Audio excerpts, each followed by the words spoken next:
तो हमने ये देखा था कि कॉम्प्लेक्स नंबर के प्रॉब्लम्स को किस में कन्वर्ट कर सकते हैं, कोऑर्डिनेट ज्योमेट्री में। कैसे? z की जगह x प्लस आयोटा y जैसे ही रखेंगे तो कॉम्प्लेक्स के प्रॉब्लम कहाँ पे ट्रांसफर हो जाते हैं? कोऑर्डिनेट ज्योमेट्री में ट्रांसफर हो जाते हैं। तो एक क्वेश्चन देना चाहता हूं मैं, ये करिए जरा। ये आई थिंक 2010 में पूछा गया था, बढ़िया लगता है फिर से मुझे। लिखिए जरा। यस यस 2009 में पूछा गया था, 2009 में जे एडवांस में पूछा गया था। Let z equals to x plus iota y be a complex number such that x comma y belongs to integer, x और y integer है। then area of rectangle whose vertices are the roots of equation z bar का cube plus z bar z का cube is equals to 350। करिए जरा। Let z equals to x plus iota y be a complex number such that x comma y belongs to integer. Then area of rectangle whose vertices are the roots of equation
बताइए भाई, answer बताइए। कुछ पाटिल का answer आया खाली। अच्छा, सक्षम का भी आ गया, बाकी लोग भी दीजिए।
Yes Monish, yes yes.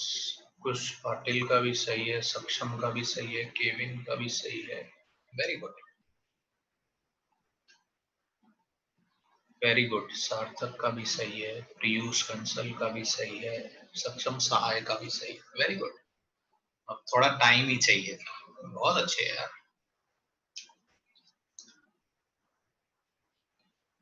सो आपको ये समझ में आना चाहिए कि कुछ क्वेश्चन में जेड को एक्स प्लस आयोटा वाई रखने से होगा, और कुछ क्वेश्चन में अपन ज्योमेट्रिकली देख लेंगे। हाँ, अच्छा क्वेश्चन, यस। दो कॉन्सेप्ट यूज कर लिए, एक तो कॉम्प्लेक्स नंबर और उसके बाद में, yes.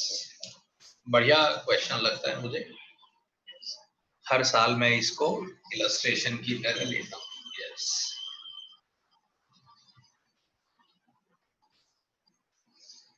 So I will substitute, है ना। देखिए मैं सोल्यूशन लिखता हूँ। सो अपन जेड की जगह एक्स प्लस आयोटा वाई रखेंगे यहाँ पे। तो जैसे ही अगर थोड़ा आप देखें, जेड जेड बार तो कॉमन आ रहा है, तो ये हो जाएगा जेड बार का square plus Z square is equals to 350। Z Z bar तो कितना हो जाएगा, mod Z square, so that is X square plus Y square. ये हो जाएगा X square minus Y square minus का 2 आयोटा एक्स वाई, और जेड स्क्वायर को लिखेंगे तो हो जाएगा X square plus, sorry, minus Y square minus, sorry, plus का 2 iota X Y. This will get cancelled out. So we will get x square plus y square, और ये हो जाएगा 2 times x square minus y square बराबर का। So from here you will get x square plus y square into x square minus y square बराबर। So now we'll try to find out x and y from here. Yes. So sorry, by 2 किया, so it becomes what, 175. Now you know कि ये दो number का product 175 आ रहा है, तो यहाँ पे ये वो प्रॉब्लम हो गया, एक इक्वेशन एक से ज्यादा variable, how to solve it. Yes, so sometimes you see, अपन ने ऐसे प्रॉब्लम डिस्कस किए, वो एक्सट्रीम वैल्यू प्रॉब्लम हो जाते हैं। बट जब इंटीजर गिवन हो तो ये भी हो सकता है ना भाई कि आप फैक्टर सोच लें, बिल्कुल, है ना। तो यहाँ पे वो फैक्टर्स वाला थॉट यूज होगा। लेट्स से ये 175 है, ये 1 है, ये पॉसिबिलिटी है। ये 175 के फैक्टर ढूंढे तो दूसरा हो सकता है ना भाई, 5 से डिविजिबल है, तो ये 5 हो और ये कितना हो जाए 35। एक पॉसिबिलिटी है ये 25 हो जाए, ये 7 हो जाए। यस, एंड लाइकवाइज आप केसेस सोच सकते हैं। आई थिंक ज्यादा केसेस होंगे नहीं, है ना। 175 को फैक्टराइज करना होगा, so it comes out to be, prime factorisation लिखने चाहिए ना भाई। So it comes out to be 5 square into 7। नहीं, हाँ, 5 स्क्वायर इंटू 7, यही तो आएगा। यस, तो बस आप देखिए जरा, एक बार तो सबको एक साथ ले लीजिए तो 1 बच गया, एक बार 5, एक 5 छोड़ दीजिए, बस हो गया। ये नंबर पक्का इससे बड़ा होगा ना भाई, x square plus Y square बड़ा होता है x square minus Y square से, इसलिए आगे वाले केसेस में कंसीडर नहीं कर रहा ना कि ये 7 और ये 25, ये नहीं हो सकता। सो बस देयर आर ओनली 3 पॉसिबिलिटी। तो अब तीनों केसेस डिस्कस कर लेते हैं। केस फर्स्ट, ये मैंने माना, इस सिचुएशन में x square plus Y square 175 है और x square minus Y square 1 है, दोनों को ऐड किया तो 2x स्क्वायर कितना आ गया, 176। इसका मतलब एक्स स्क्वायर कितना आ गया बताइए, 88, है ना भाई। किसी नंबर का स्क्वायर 88 हो सकता है क्या, नहीं हो सकता, इसका मतलब ये बकवास है, इसका मतलब फर्स्ट केस नहीं हो सकता। सेकंड केस डिस्कस करें। ये दिखना चाहिए वैसे आपको नंबर्स, बट मैं तो एकदम ज्यादा ईमानदारी से कर रहा हूँ। 35 एंड 7, सो यहाँ से आ जाएगा 2x स्क्वायर कितना हो गया 42, तो x स्क्वायर कितना आ गया 21, ये भी बकवास है, ऐसा इंटीजर नहीं मिलेगा। Why I am rejecting this value, because x is an integer, तो x इंटीजर नहीं आ रहा, तो बस ये बच गया। ये जब सॉल्व करेंगे तो x स्क्वायर कितना आएगा, x स्क्वायर 16 आएगा, तो x की वैल्यू कितनी आएगी, प्लस माइनस 4, है ना भाई। तो यहाँ पे ये सॉल्व होएगा, है ना भाई। तो अगर x प्लस माइनस 4 होएगा तो y कितना आएगा, प्लस माइनस 3। आप देख भी सकते हैं 16 9 16 माइनस 9, है ना भाई। सो अब आप देखें तो z की 4 वैल्यू हो सकती है ना भाई। एक तो दोनों पॉजिटिव लेंगे तो 4,3, एक पॉजिटिव एक नेगेटिव, है ना भाई, माइनस 4,3, दोनों नेगेटिव यहां पे कहीं होगा, और 4, minus 3। So you guys can see ये एक रेक्टेंगल ही तो बनेगा। एक z होगा, एक z बार होगा, एक माइनस z होगा, एक माइनस z बार होगा। इसका एरिया आप निकाल सकते हैं। इसका एरिया कितना हो जाएगा बताइए, ये कितना हो गया 8 और ये कितना हो गया 6, एरिया कितना आ गया 48 यूनिट्स, है ना। तो इस रेक्टेंगल का एरिया जो है it comes out to be 48। So nice problem, yes. कोई कंफ्यूजन किसी को? we are doing so many problems, है ना, बहुत ज्यादा प्रॉब्लम कर रहे हैं हम एक साथ।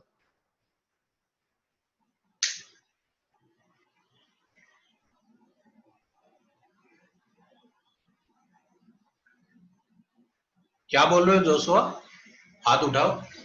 35 एंड 5 ही लिखा है वो, okay okay 35 and 5, sorry, yes yes yes yes yes, thank you. यहाँ तो सही लिखा है, वो इधर ही एरर हो गया मेरे से, yes yes, thank you so much. But yes, यहाँ से आंसर नहीं आएगा ना भाई, यस यस।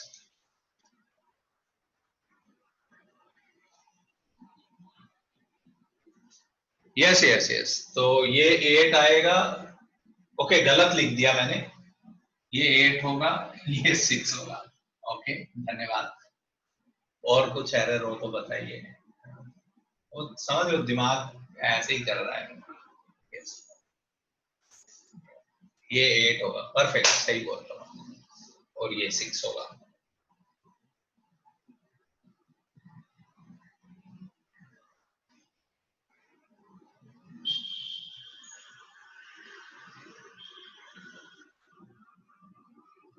आगे चले, क्लियर हुआ ये क्वेश्चन सबको?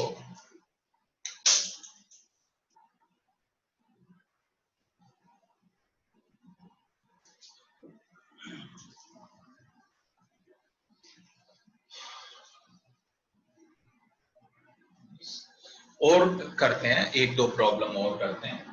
चलिए इस पोर्शन में फिर नया पोर्शन देखते हैं। लिखिए जरा, yes, if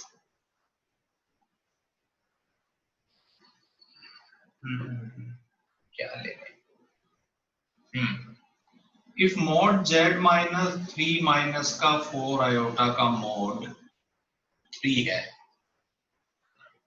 if mod z minus 3 minus 4 iota का मॉड 3 है, देन मॉड जेड मिनिमम निकालिए। कैसे करेंगे इस क्वेश्चन को, मुझे कोई फर्क नहीं पड़ता, जैसे आपको मन हो कर दीजिए।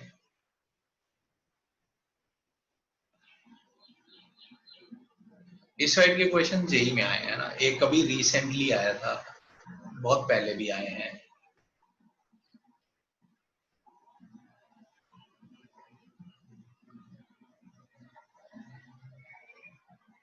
Yes Pranav, yes Kevin, very good. May be Monish, I don't know. Yes, similar question has been asked in like JEE में, इन एडवांस सब में आया है।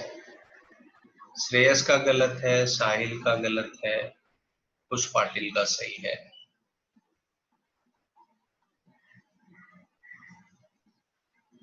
Can you guys also tell me, yes, can you guys also tell me Z corresponding to Z minimum?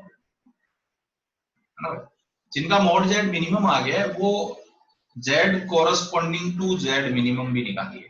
इसका मतलब किस complex number के corresponding वो मिनिमम वैल्यू आएगी, वो भी आप मुझे बताइएगा।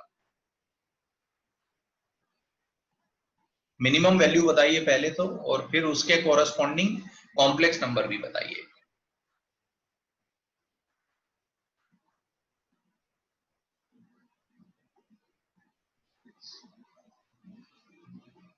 So this type of problems can be solved by two thoughts.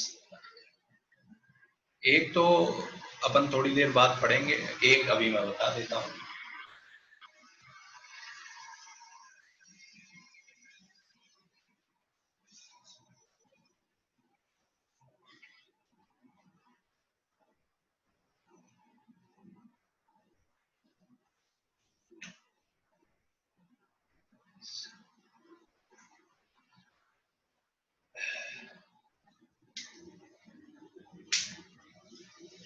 So correct answer is कि मॉड जेड की मिनिमम वैल्यू 2 है ना भाई।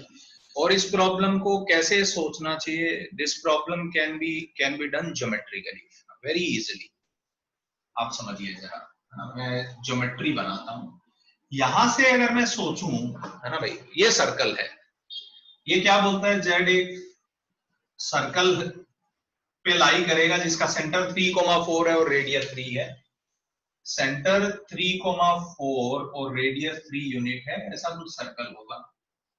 तो इस एक्सिस को टच करना चाहिए, पहले इसको टच करा देते हैं। इसको टच करेगा, एक्स कोऑर्डिनेट 3 है तो वाई एक्सिस को टच करेगा।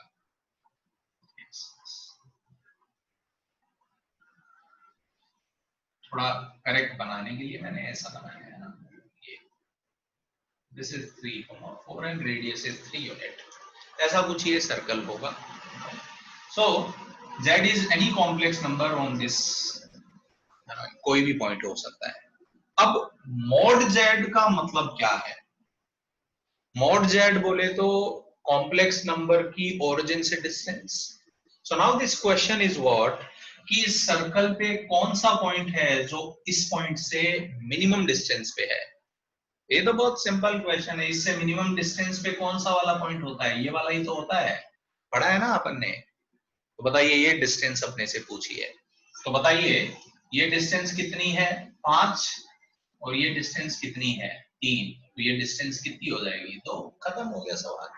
सो mod Z minimum is what, 2, geometrically किया था अपन ने, है ना भाई। कोई भी पॉइंट की सर्कल से मिनिमम डिस्टेंस कितनी होती है, पीसी माइनस आर, या PC maximum distance is PC plus R. Now, second question is we have to find complex number corresponding to this. So क्या करना चाहिए, सेक्शन फॉर्मूला लगाना चाहिए, और क्या। ये पॉइंट है 3 + 4 आयोटा, ये पॉइंट है 0, और किस रेशियो में डिवाइड कर रहा है ये पॉइंट, किस रेशियो में डिवाइड कर रहा है, 2:3। तो 2 × 3 + 4 आयोटा प्लस 3 × 0/5। तो ये वो कॉम्प्लेक्स नंबर है जिसके कोरस्पॉन्डिंग मॉड जेड मिनिमम आया होगा। तो मैंने दो चीजों के यूज लिखा है, पहले तो इसका सिग्निफिकेंस क्या है, और दूसरा सेक्शन फॉर्मूला भी लगाना है। कोई समस्या लग रही हो किसी को तो पूछिए, नहीं तो एक और क्वेश्चन करते हैं थोड़ा और बेटर। ये भी जेई एडवांस में आया, फिर सिमिलर क्वेश्चन जेई मेंस में भी आया।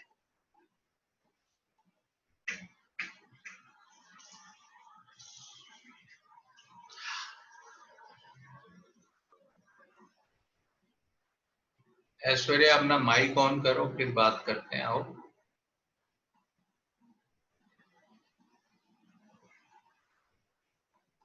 हाथ उठाओ, माइक ऑन करो, फिर समझाते हैं।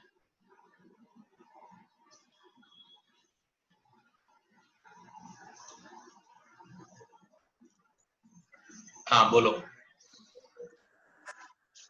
Sir hello. वो डिस्कनेक्ट हो गया था। अच्छा, तो डिस्कनेक्ट हो गया तो वीडियो देख लेना दोबारा, और क्या है, समझ जाएगा। ठीक है, ओके सर। ठीक ठीक।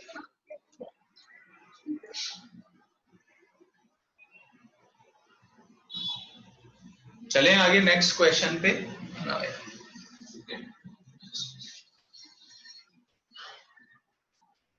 चलिए नेक्स्ट लिखिए जरा। यस,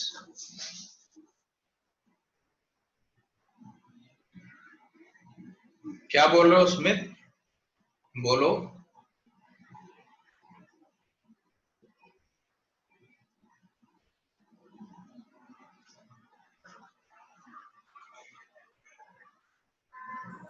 हाँ बोलो स्मिथ। सर वो कॉम्प्लेक्स नंबर फाइंड करने के लिए सेक्शन फॉर्मूला क्यों यूज किया? क्यों यूज किया? इसलिए यूज किया स्मिथ, ये बातें अपन ने कहाँ पे सर्कल में की है कि अगर ये कोई पॉइंट गिवन है तो उससे सर्कल पे मिनिमम डिस्टेंस पे यही वाला पॉइंट होता है। हाँ। अब ये पॉइंट निकालने के लिए सबसे आसान तरीका मेरे पास क्या है, ये पॉइंट मुझे पता है, ये पॉइंट मुझे पता है, ये डिस्टेंस मुझे पता है, ये डिस्टेंस मुझे पता है, ये डिस्टेंस कितना है 2, ये 3 है। तो ये पॉइंट निकालने के लिए सबसे बढ़िया थॉट क्या है? Section formula. बस इसीलिए लगाया। ठीक है, थैंक यू सर।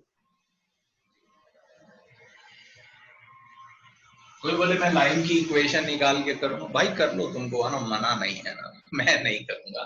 यस, आगे बढ़ते हैं, लिखिए जरा। Yes, if mod z1 is equals to 12 and mod z2 minus 3 minus का 4 iota equals to 5, then ये जेई एडवांस का एक पुराना क्वेश्चन आई थिंक कब आया है, 2003 2004, और अभी ये recently same thought JEE Mains में रिपीट हुआ, मतलब डेटा थोड़ा सा चेंज है। mod z1 12 है और mod z2 minus 3 minus 4 iota 4 5 है। दो क्वेश्चन पूछता हूं मैं, ये उन्होंने पूछा था, ये मिनिमम कितना है, ये मैंने अपनी तरफ से पूछ लिया। आई थिंक दोनों बहुत लल्लू सवाल है, इसलिए एक पूछा है mod z1 माइनस z2 की मिनिमम वैल्यू क्या है, और दूसरा बोल रहा है कि mod z1 माइनस z2 की मैक्सिमम वैल्यू क्या है।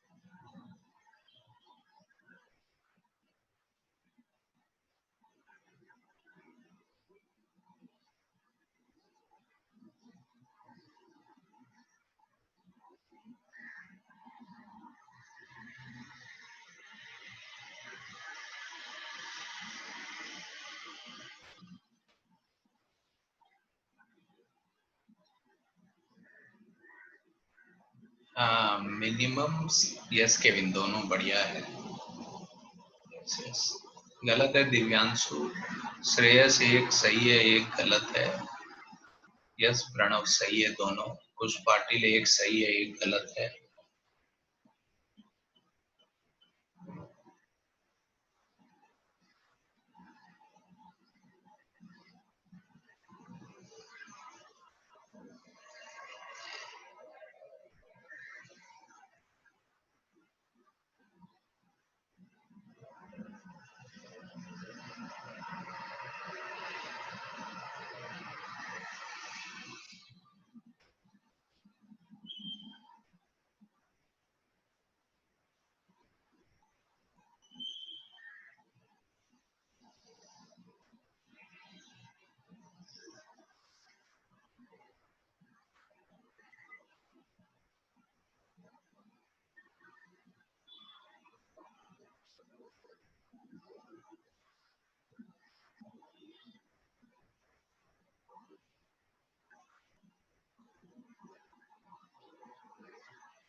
Yes, so I'm telling my answers.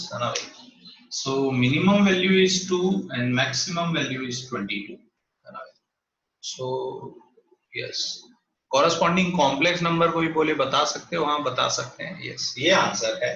Minimum 2 है, मैक्सिमम 22 है. कोई बोले कैसे आया, समझा सकते हो? हाँ, इसमें कौन बड़ी बात है. तो मोड Z1 अगर 12 है, यस, सो इसका मतलब Z1 एक सर्कल पे लाई करेगा जिसका सेंटर 0 0 है और रेडियस कितना है 12. थोड़ा अच्छा बनाते हैं.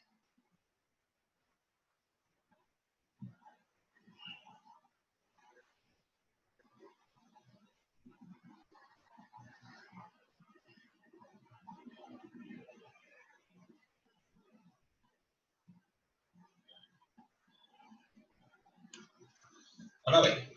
उसके बाद Z2 के बारे में देखिए क्या है. Z2 का सेंटर 3,4 है और रेडियस 5 है. पक्का ओरिजिन से पास करेगा, ऐसा कोई एक सर्कल है. अब आप देखिए जरा, Z1 इस सर्कल पे कोई पॉइंट है और Z2 दूसरे वाले सर्कल पे कोई पॉइंट है, तो उनके बीच में मिनिमम जो है वो सेंटर को ज्वाइन करने वाली लाइन के अलोंग होगा. या अपन ने पढ़ा है कॉमन नॉर्मल के अलोंग होगा ना. Common normal will be this. So ये मिनिमम डिस्टेंस होगी और मैक्सिमम भी इसी के अलोंग ही होगा ऑब्वियसली. तो बताइए, मिनिमम जब आएगा तो ये डिस्टेंस Z1 है और ये पॉइंट Z2 है, इसी के कोई कॉरेस्पॉन्डिंग ये मिनिमम आएगा. तो बताइए ये डिस्टेंस 10 यूनिट हो जाएगा. कोई बोले 10 क्यों है? क्योंकि ये 5 है. इसका सेंटर देखिए जरा, तो 3,4 है, तो ये डिस्टेंस 5 है, तो ये डिस्टेंस क्या हो गया? 10 हो गया बिल्कुल. तो मिनिमम वैल्यू कितनी आ गई? 2. कोई बोले मैक्सिमम कैसे आएगा? मैक्सिमम तब आएगा जब एक पॉइंट ये हो और एक पॉइंट इधर हो जाए.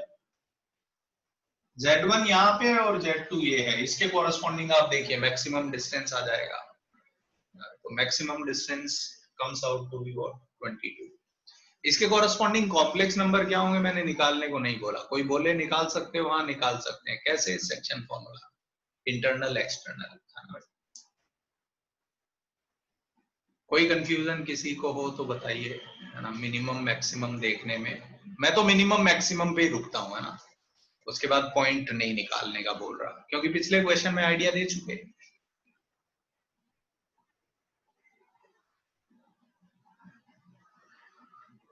कोई कंफ्यूजन? वो ऐश्वर्य समझ में आया भाई? ये क्वेश्चन समझा? पिछला इसका एक छोटा वर्जन था, बस तो हो गया. आगे बढ़ा जाए जनता.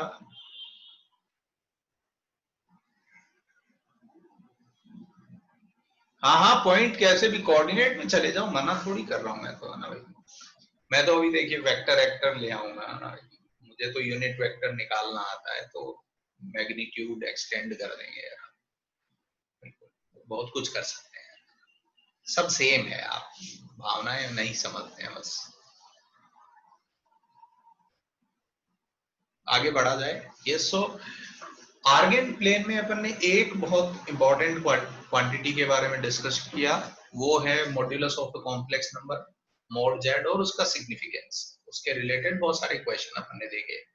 सर्कल बनाया, इलिप्स हाइपरबोला के बारे में मैंने बात की, परपेंडिकुलर बाइसेक्टर के बारे में मैंने बात की, सर्कल की स्टैंडर्ड इक्वेशन मैंने लिख दी है. बहुत कुछ कर लिया अपन ने, है ना. और अपन ने ये भी देखा कि कभी कभी कुछ सवाल में हमको नहीं दिखेगा, तो हम क्या करेंगे? Z को x प्लस आयोटा वाई रख देंगे. तो जैसे ही Z को x प्लस आयोटा वाई रखेंगे, अपन कहाँ चले जाएंगे? कोऑर्डिनेट ज्योमेट्री में. वहां पे अपने को सब कुछ आता है ना, सब सीख चुके हैं. पर अब आगे बढ़ा जाए तो एक और बहुत इंपॉर्टेंट क्वांटिटी है, लिखिए जरा, argument of a complex number.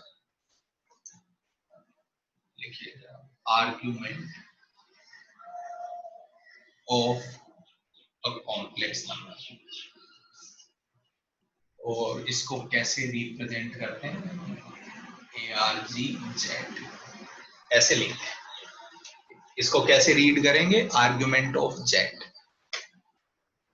इसको ऐसे रीड करेंगे, आर्ग्यूमेंट ऑफ जेड। ठीक है, क्या मतलब होता है इसका, पहले मैं एक फोटो बना के समझा देता हूं, है ना भाई। ओके, सुनिए जरा मेरी बात। लेट्स से ये कोई कॉम्प्लेक्स नंबर जेड है, ठीक है। इसको अगर आप कॉम्प्लेक्स नंबर 0 से ज्वाइन करो, तो ये जो रे है ना भाई, क्या आई बेटर आई से व्हाट दिस लाइन सेगमेंट, ये लाइन सेगमेंट जो है, रे नहीं लाइन सेगमेंट ही लीजिए, ये जो positive direction of real axis के साथ जो एंगल बनाएगी, this angle is known as what, argument of z. तो इस फोटो में मैं कह सकता हूं आर्गुमेंट ऑफ जेड क्या है, थीटा है। लिखिए जरा definition, it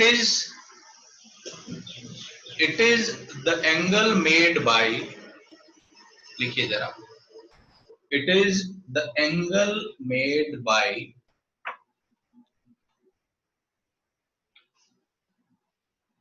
line joining Z and 0, line segment लिखिएगा ना भाई, लाइन ना लिख के लाइन सेगमेंट है ना, उसको बाउंड करना है, लाइन पूरा नहीं लेना है। It is the angle made by line segment joining Z and 0 with positive direction of real axis.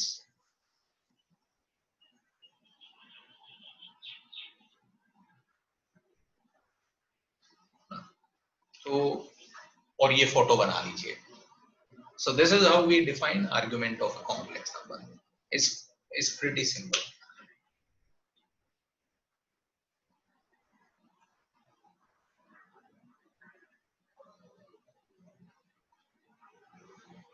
तो हर कॉम्प्लेक्स नंबर का आर्ग्यूमेंट भी निकाल सकते हैं, कैसे अभी बात करेंगे, डिफाइन किया अभी तो।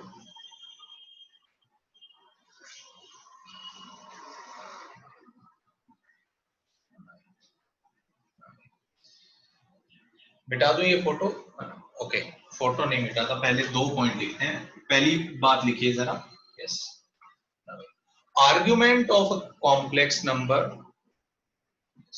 लिखिए जरा, ये पहला point, argument of complex number is not unique. Multiple value आएगी ना भाई, यूनिक वैल्यू नहीं आती। आप बोलेंगे ऐसा क्यों, मैं समझाता हूं। पहले सेकेंड स्टेटमेंट लिख लीजिए। सेकेंड स्टेटमेंट ये है ना, if theta is an argument, अगर थीटा एक वैल्यू है आर्ग्यूमेंट की, then 2n pi plus theta is also an argument. And ये बात हम where n is an integer, ये बात तो हम कहाँ पे सीख चुके हैं, ये बात तो हम ट्रिगो में सीख चुके हैं कि इस एंगल को अगर लेट से ये थीटा को 30 डिग्री लिया मैंने फॉर एग्जांपल, तो कोई बता सकता है कि ये एंगल तो 390 डिग्री है। कैसे रीड करेगा वो बोलेगा कि भाई अभी रुको, मैं तो पहले एक चक्कर मार के आऊंगा फिर देखूंगा, तो उसको ये एंगल कितना लगेगा, 390, है ना भाई। कोई बोलेगा मैं तो ऐसे जाऊंगा, तो उसको एंगल कितना लगेगा, -330। इसीलिए अपन ये बात कर रहे हैं कि आर्ग्यूमेंट जो है वो कॉम्प्लेक्स नंबर का यूनिक नहीं होता है ना भाई, अलग अलग वैल्यू ले सकता है, कुछ भी हो सकता है ना। और सेकेंड, थीटा अगर एक आर्ग्यूमेंट है तो 2n पाई मतलब 2 पाई के रिवॉल्यूशन लेते जाओ, तो एक नया एंगल आता जाएगा, वो भी क्या होगा, उसका आर्ग्यूमेंट होगा। ये स्टेटमेंट क्लियर हो रहे हैं सबको? ये वही बात है ना भाई, जो अपन ट्रिगो में करते थे कि 30 डिग्री है उसकी फोटो और 390 डिग्री की फोटो सेम बनेगी, है ना भाई। कोई बोले 30 है, कोई बोले 390 है, दोनों सेम बोल रहे हैं ना, दोनों सही बोल रहे हैं, कोई भी गलत नहीं बोल रहा।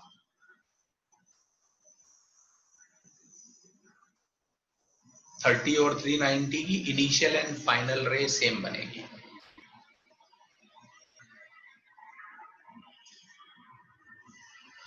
सो यहाँ पे फिर एक बात आती है, एक यूनिक वैल्यू अपन डिफाइन करना चाहते हैं, that is known as what, principal value. तो लिखिए जरा नया heading, principal value of argument, principal value of argument, या उसको लोग एम्पलीट्यूड भी बोलते हैं। अगर कभी आपसे एम्पलीट्यूड पूछा जाए इसका मतलब प्रिंसिपल वैल्यू ही बतानी है। प्रिंसिपल वैल्यू ऑफ आर्गुमेंट या एम्पलीट्यूड, ये वर्ड भी यूज करते हैं। तो जब भी कभी आपसे कोई बोले एम्पलीट्यूड बता दो, यूजुअली जब भी प्रॉब्लम्स अपने से पूछे जाएंगे तो अपने से प्रिंसिपल वैल्यू के बारे में ही बात की जाएगी। अगर कोई मल्टीपल करेक्ट है तो आप अकॉर्डिंगली है ना माहौल बना लेंगे। यस ओके, तो लिखिए जरा। यस अच्छा, एम्पलीट्यूड को कैसे लिखेंगे है ना, AMP Z। एम्पलीट्यूड को भी लिखना होगा तो ऐसे लिख देंगे ना, amplitude, amplitude of complex number Z।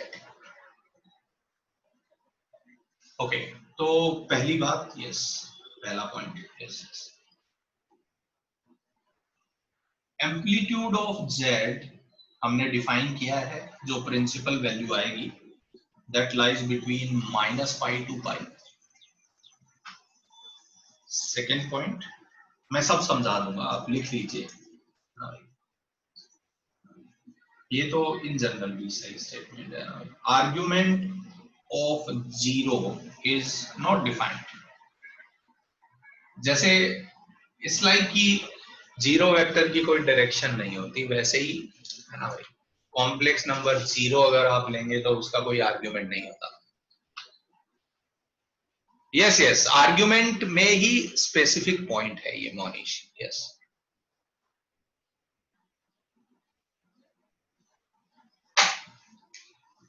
Yes okay, so now यहाँ पे बस दो बात मैंने लिखी है ना, एक आध पॉइंट और लिखूंगा, उससे पहले मैं ये समझा देता हूँ। यस सुनिए जरा मेरी बात। यस हरिवंश, सर पीवी का मतलब यहाँ प्रिंसिपल वैल्यू है ना? Yes yes, principal value of argument. हाँ ओके सर, ठीक है ना। हाँ, एम्पलीट्यूड -π से π में कैसे अपन ने क्यों डिफाइन किया आप समझिए। जैसे यहाँ पे कोई कॉम्प्लेक्स नंबर लिया तो इसका प्रिंसिपल वैल्यू कैसे लेंगे, ऐसे है ना भाई। तो अगर फर्स्ट क्वाड्रेंट में कोई नंबर है तो कैसे मेजर करेंगे, एंटी क्लॉकवाइज। सेकंड क्वाड्रेंट में है तो एंटी क्लॉकवाइज। थर्ड क्वाड्रेंट में अगर कोई कॉम्प्लेक्स नंबर हुआ, दो ऑप्शन थे, anti clockwise and clockwise, but इस बार थर्ड क्वाड्रेंट में कैसे जाके मेजर करेंगे, क्लॉकवाइज है ना भाई। तो आप देखिए एंगल -π से छोटा ही होगा, तो थर्ड क्वाड्रेंट में -π से -π/2, फिर यहाँ पे -π/2 से 0। सही लग रहा है सबको है ना भाई। तो ये यहां तक आएंगे -π और यहां तक आएंगे +π, तो सब कवर हो जाएगा, कुछ भी नहीं बचेगा। तो सारे कॉम्प्लेक्स नंबर कवर हो जाएंगे। इधर आएंगे +π तक और इधर के आगे थर्ड क्वाड्रेंट में आएंगे तो इधर आके मेजर कर लेंगे। तो इसीलिए प्रिंसिपल वैल्यू -π से π में होगी। और आर्ग्यूमेंट ऑफ जीरो डिफाइंड नहीं है ना, ये आप सोच ही सकते हैं, क्योंकि कोई बोले जीरो को जीरो से ज्वाइन करने वाली लाइन है ना, उसमें कोई एंगल आप बता ही नहीं सकते। तो बस दुनिया में एकमात्र कॉम्प्लेक्स नंबर है। यस हाँ हाँ हाँ हाँ बिल्कुल, यहाँ पे अगर कोई नंबर है तो आप इधर से आए और इधर से आए सेम हो रहा है ना, बट वी टेक पाई पे इंक्लूड किया है ना भाई। So principal value will be what, pi, -π नहीं होगा। ओके, प्रिंसिपल वैल्यू यहाँ पे अगर कोई नंबर है तो उसकी प्रिंसिपल वैल्यू क्या होगी, पाई होगी। ओके यस, ये अपन ने डिफाइन किया है ना कि -π से π में लेना है। सो यस, तीसरा पॉइंट, ये मैंने आपको दोनों पॉइंट समझाए। तीसरा point, yes, if z equals to a where a is a real number। इसका मतलब क्या है, कॉम्प्लेक्स नंबर अगर रियल है तो पहली बात, अगर a पॉजिटिव है it implies amplitude of z is 0। आराम से देख लीजिएगा भैया, a अगर नेगेटिव है इसका मतलब amplitude of z is pi. इसका मतलब यह है कि अगर कोई नंबर रियल होगा रियल नंबर के लिए दो ही पॉसिबिलिटी है, या तो उसका प्रिंसिपल वैल्यू ऑफ आर्गुमेंट 0 होगा या पाई होगा। आप देखिए जरा, या तो नंबर यहाँ पे होगा या यहाँ पे होगा। तो अगर इधर नंबर हुआ उसको ओरिजिन से ज्वाइन करिए, है ना भाई। तो बताइए ये लाइन पॉजिटिव डायरेक्शन के साथ कितना एंगल बनाएगी? 0 डिग्री। अगर पॉइंट यहाँ पे हुआ तो ये लाइन बनी, आप देखिए कितना एंगल बन रहा होगा, 180। इस सिचुएशन में एम्पलीट्यूड ऑफ जेड कितना हो जाएगा? पाई। सिमिलरली इफ कोई कॉम्प्लेक्स नंबर अगर ऐसा हुआ iota b, where b is what? Real. इसका मतलब नंबर कैसे हैं? Purely imaginary. तो पहला पॉइंट, अगर बी पॉजिटिव है, yes, it implies amplitude of z is pi by 2। मैं समझाता हूं अभी। और बी अगर नेगेटिव है, इसका मतलब एम्पलीट्यूड ऑफ जेड कितना हो जाएगा? Minus pi by 2। Iota b type के नंबर का मतलब क्या है? प्योरली इमेजिनरी, है ना भाई। आयोटा बी टाइप के नंबर इस लाइन पे लाई करेंगे, तो अगर बी पॉजिटिव है इसका मतलब नंबर यहां होगा। आप देखिए जरा ये एंगल कितना बनेगा? 90 डिग्री। और अगर बी नेगेटिव है इसका मतलब पॉइंट यहां होगा। आप देखिए ये वाली लाइन बनेगी, तो ये एंगल कितना हो जाएगा? -90, है ना भाई। कैसे मेजर करेंगे? क्लॉकवाइज जाके। I hope this point is clear to everyone. तो यहाँ पे एक पॉइंट आप नोटिस कर सकते हैं कि अगर कोई कॉम्प्लेक्स नंबर रियल होगा तो उसका आर्गुमेंट 0 होगा या पाई होगा। और अगर कॉम्प्लेक्स नंबर प्योरली इमेजिनरी होगा तो उसका आर्गुमेंट क्या होगा? पाई बाई 2 या माइनस पाई बाई 2। तो ये एक इंपॉर्टेंट पॉइंट है, बाद में कभी इसको लिस्ट डाउन करेंगे अपन। Yes yes yes, modulus is nothing but distance formula और argument is connected to slope. Yes, आप समझ सकते हैं। यस, एग्जैक्टली स्लोप नहीं है, but it is connected to slope. Yes, yes. So argument is definitely connected to what? Slope.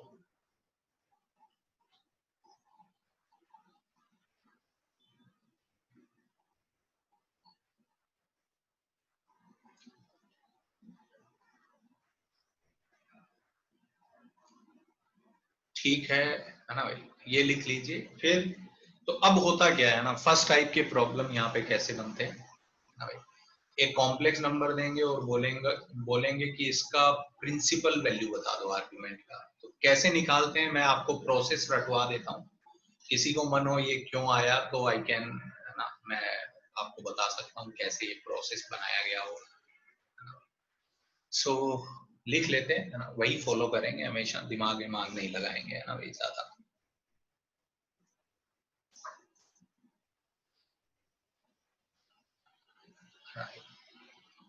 तो लिखिए जरा, steps to find principal value of argument. कभी भी कोई कॉम्प्लेक्स नंबर गिवन है, अगर प्रिंसिपल वैल्यू निकालनी है तो ये स्टेप्स फॉलो करेंगे। लिखिए जरा, स्टेप्स टू फॉलो या steps to find principal value of argument z. If z equals to a plus iota b, अगर ऐसा है, यस, तो पहला स्टेप 1 क्या करेंगे? लिख लीजिए, लोकेट द क्वाड्रेंट। ये बताइए कि वो नंबर जो है वो कौन से क्वाड्रेंट में होगा, फर्स्ट, सेकंड, थर्ड, फोर्थ। ये कर सकते हैं आप। अगर कोई बोले एक्स एक्सिस पे, वाई एक्सिस पे होगा, तो हम पहले ही डिस्कस कर चुके हैं। आर्गुमेंट या तो 0 होगा या पाई होगा या पाई बाई 2 होगा या माइनस पाई बाई 2 होगा। So first thing we have to do is what? We have to locate the quadrant. Heading क्या है? Steps to find principal value of argument. Argument की अगर प्रिंसिपल वैल्यू निकालनी हो तो ये स्टेप्स फॉलो करेंगे। ठीक है, yes. If z equals to a plus iota b, तो पहला स्टेप लिखिए, we will locate the quadrant. एक क्वेश्चन मैं करके बताऊंगा आपको। Step 2, solve tan theta is equals to mod b by a,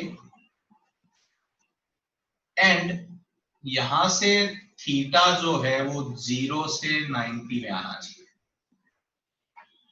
tan theta बराबर पॉजिटिव, तो इनफाइनाइट आंसर आएंगे, but you have to take that value which lies between 0 to 90। या मैं इसको ऐसे भी लिख सकता था, थीटा बराबर tan इनवर्स, tan इनवर्स लिख दिया तो पक्का 0 से 90 में ही होता, तो ऐसे भी लिख सकते हैं। स्टेप 3,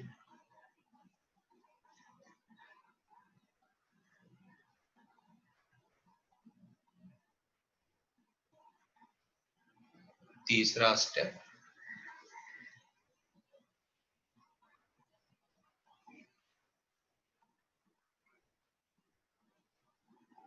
चले आगे। तीसरे स्टेप में है ना भाई, तीसरे स्टेप में ये फोटो बनाएंगे। ये फोटो हो सकता है आप लोगों ने पहले भी कभी बनाया हो ट्रिगो इक्वेशन में, theta pi minus theta minus pi minus theta and minus theta. तो अगर फर्स्ट क्वाड्रेंट होगा तो आंसर थीटा देंगे, सेकेंड क्वाड्रेंट में pi minus theta, third quadrant में माइनस पाई माइनस थीटा, और फोर्थ क्वाड्रेंट में आंसर क्या देंगे, माइनस थीटा। लिख लीजिए, ये फोटो बना लीजिए। सो लिख लीजिए, है ना ये। हाँ, अब लेट से कॉम्प्लेक्स नंबर फर्स्ट क्वाड्रेंट में था, सॉरी लेट से कॉम्प्लेक्स नंबर सेकंड क्वाड्रेंट में था, और यहाँ पे लेट से थीटा 30 डिग्री आया, तो आंसर क्या देंगे, पाई माइनस थीटा। तो आंसर कितना हो जाएगा, 150 डिग्री। तो यस, स्टेप 3, यस, ये फोटो बना लीजिए, है ना भाई। और यहाँ पे जो थीटा है, यहाँ पे जो एंगल मैंने लिखे हैं, they represent what, argument of z. तो लिख लीजिए स्टेप 3 में, है ना भाई, give answer according to quadrant, quadrant के हिसाब से आंसर बता दीजिए। सेकंड में, फर्स्ट क्वाड्रेंट में रहा होगा तो आंसर थीटा ही हो जाएगा, सेकंड क्वाड्रेंट में कॉम्प्लेक्स नंबर है तो answer pi minus theta, third में माइनस पाई माइनस थीटा, और फोर्थ में माइनस थीटा।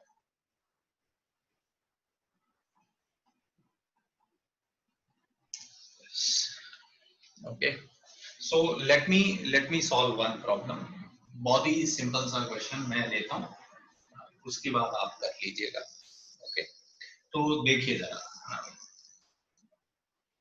एक क्वेश्चन ले लेता हूँ। z मैंने ले लिया, लेट से -1 प्लस आयोटा रूट 3। आप मुझे बस बताते जाइए। स्टेप 1 बताइए, क्वाड्रेंट बताइए, कौन सा क्वाड्रेंट है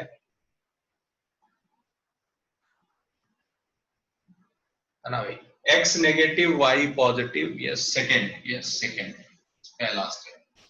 step 2, we have to solve tan theta बराबर mod b by a, and यहां से थीटा जो आएगा वो 0 से 90 में निकालना है, तो थीटा कितना आ जाएगा, 60 डिग्री। Second thought. और तीसरा, फोटो के हिसाब से स्टेप 3, सेकेंड क्वाड्रेंट में यहाँ पे वैल्यू कितनी लिखते हैं भाई, पाई माइनस थीटा, ये आंसर देना है। सो आर्ग्यूमेंट ऑफ जेड कितना हो जाएगा, आर्ग्यूमेंट ऑफ जेड हो जाएगा yes 180 degree minus 60, so that is 120 degree. सही लग रहा है, एकदम स्ट्रेट फॉरवर्ड हो गया है ना भाई। ये 3 स्टेप फॉलो करिए, अपना आंसर आ जाएगा हमेशा। कोई बोले इतना मेहनत क्यों कर रहे हैं, हम देख के लोकेट करके ही तो बता देते हैं, दिक्कत हो जाती है कभी कभी लाइफ में, है ना, तो आपके लिए काम आसान किया गया है। Yes yes, this is principal value, क्योंकि ये कहां से कहां तक है आप देख लो, बिल्कुल है ना भाई, माइनस पाई से पाई में है कि नहीं है। Yes, this is principal value, yes this is principal value. अब कोई बोले yes this is principal value of argument, yes principal value of argument z, ये प्रिंसिपल वैल्यू है। जनरल आर्गुमेंट क्या हो जाएगा, दिस प्लस 2n पाई, है ना भाई। आर्गुमेंट जेड क्या हो जाएगा, this plus 2n pi. Principal value निकाल के प्लस 2n पाई कर दीजिए तो आर्गुमेंट आ जाएगा। चलिए एक आध क्वेश्चन अब आपके लिए।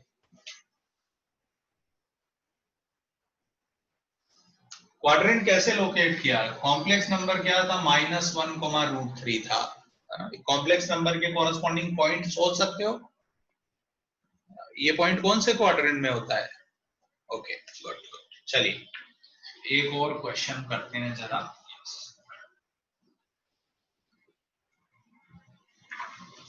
z इज इक्वल्स टू, एक दूसरा कॉम्प्लेक्स नंबर लिखा, -3 - i ये करिए जरा, है ना। Find principal value of argument z, निकालिए जरा।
तो पहला step quadrant, fourth second step tan theta बराबर का मॉड b/a सॉल्व करेंगे तो 1/√3, तो थीटा कितना आ गया बताइए? 30 डिग्री।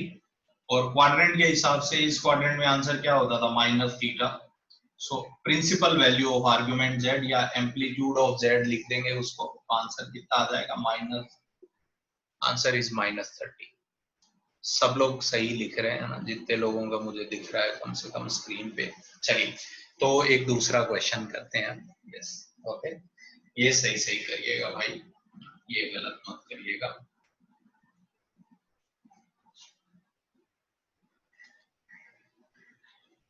हाँ, z is equals to, minus का साइन tan π/7 प्लस का आयोटा 1 प्लस कॉस tan π/7, ये सॉल्व करिए जरा। तो आपको क्या निकालना है? Amplitude of Z. Now you see, है ना, नंबर जो एंगल है वो अच्छे एंगल नहीं है ना, तो थोड़ा बहुत ट्रिको आ जाता है। इस टाइप का एक क्वेश्चन कभी जेई एडवांस नहीं पूछा है ना, ऐसा गंदा सा नंबर दे के बोला एम्पलीट्यूड जेड निकाल, करिए जरा। हाँ 30 डिग्री को π/6 लिखा जा सकता है मोनीश, है ना भाई, इसमें कोई गलत थोड़ी है।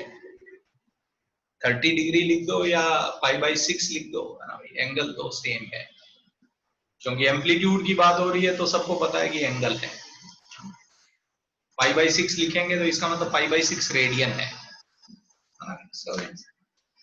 Both are same actually. आप लोग ये क्वेश्चन करिए, मैं पानी पी के आता हूँ।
So first thing we have to think about quadrant.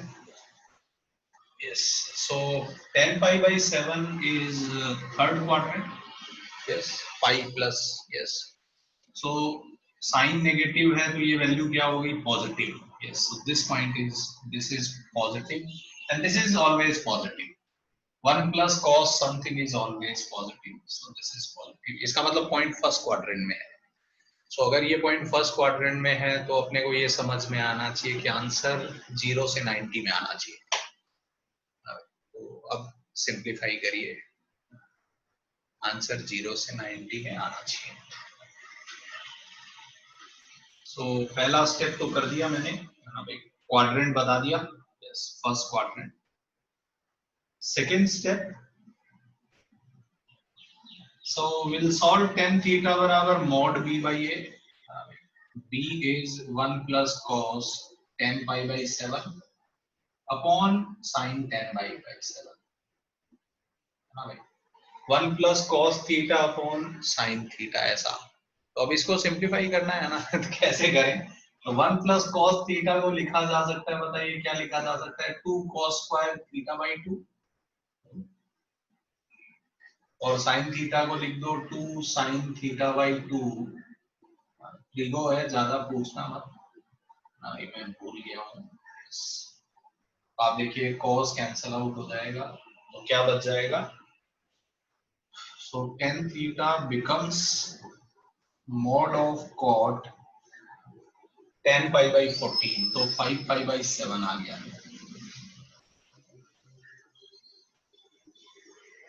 Yes yes yes. सो अब अपने को उधर tan थीटा चाहिए. तो cot इसको क्या लिख दें 90 माइनस सॉरी 90 प्लस समथिंग लिखें इसको. Yes yes yes. तो ये क्या हो जाएगा बताइए. ये एंगल 90 से तो बड़ा है. Yes yes yes. So cot theta को मैं लिख सकता हूं दिस माइनस का 90 और मॉड है तो ठीक है. So this equals to what mod of 10 pi by 2 minus this या दिस माइनस पाई बाई 2 कोई फर्क नहीं पड़ता. तो दिस माइनस पाई बाई 2 कर देता हूं. तो कितना हो जाएगा बताइए. इधर 10 माइनस 7 3 पाई बाई बटे 14. सो tan थीटा बराबर का tan 3 पाई बाई 14. तो यहां से सॉल्व करने पे थीटा 3 पाई बाई 14 आएगा. देखिए कुछ कैलकुलेशन एरर ना कर दिया हो मैंने. तो आंसर यही है क्योंकि फर्स्ट क्वाड्रेंट में था तो फर्स्ट क्वाड्रेंट में आंसर थीटा ही हो सकता है. Yes so it is 3 pi by 14. 3 pi by 14 is correct answer. Yes yes. तुम्हारा भी सही है लोकेश. और क्या बताइए किसी को लोचा लग रहा हो तो आप देखिए थोड़ा लोचा हो सकता है ना भाई. कहाँ पे चले जाते हैं ट्रिगो में चले जाते हैं ना. कॉम्प्लेक्स का काम आसान है.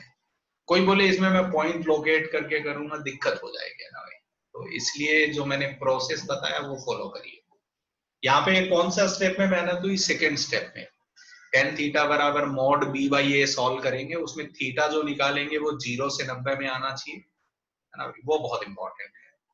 तो उसमें थोड़ा क्या हो जाती है मेहनत हो जाती है कभी कभी.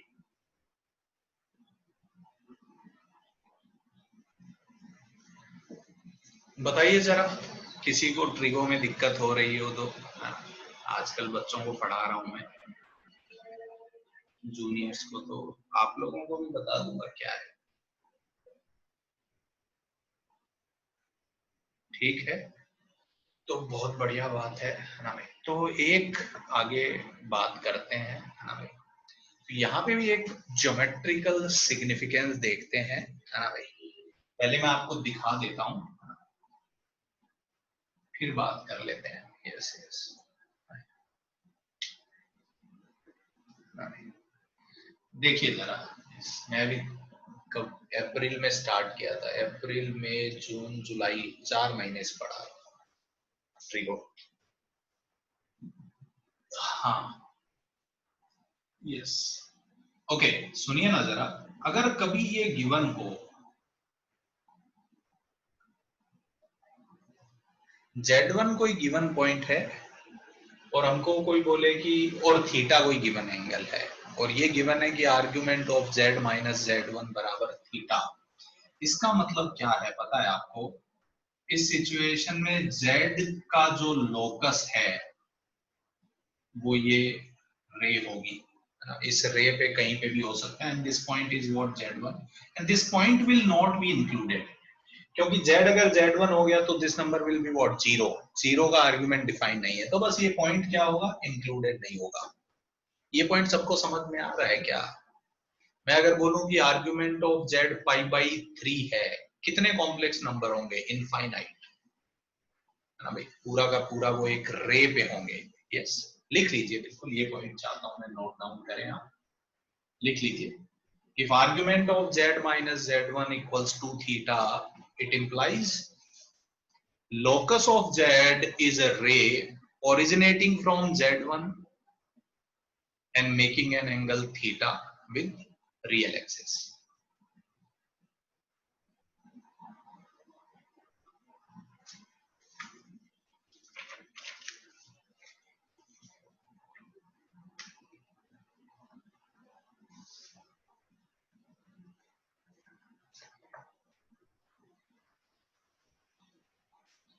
यस यस, लिखिए जरा स्टेटमेंट, फिर से बोलता हूँ। यस यस, स्टेटमेंट बोलता हूँ। Yes, argument z minus z1 equals to theta, then locus of z is a ray originating from z1 and making angle theta with positive direction of real axis. ये देखिए ना, ये real axis की जो positive direction है उसके साथ angle theta बना रही है। अभी तो रिपीट किया है यार शिवराज, कितना रिपीट कराओगे भाई?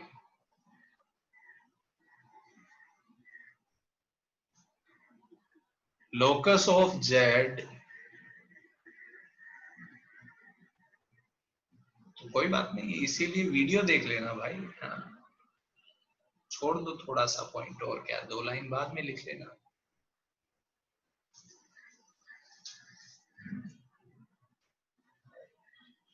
किसी का ऐसा प्रॉब्लम हो समझने की कोशिश करिए ना भाई, यहाँ क्लास में बहुत बच्चे हैं, बिकॉज इट हैपन्स, मेरे एंड पे भी नेट का इश्यू होता है तो आप सबको दिक्कत होती है, बट आप में से कुछ कुछ लोगों को नेट का इश्यू हो कि नेट नहीं आ रहा, तो it is suggestion from my side कि ठीक है उतना पोर्शन छोड़ दो, है ना? वीडियो इसीलिए तो अपलोड किए जा रहे हैं, बाद में आप देख लो उसको घर पे, कुछ दिक्कत हो तो बाद में देख लेंगे, ठीक है? यस, बना लीजिए ये photo. Yes, so locus of z is a रे originating from z1 and making angle theta with positive direction of real axis.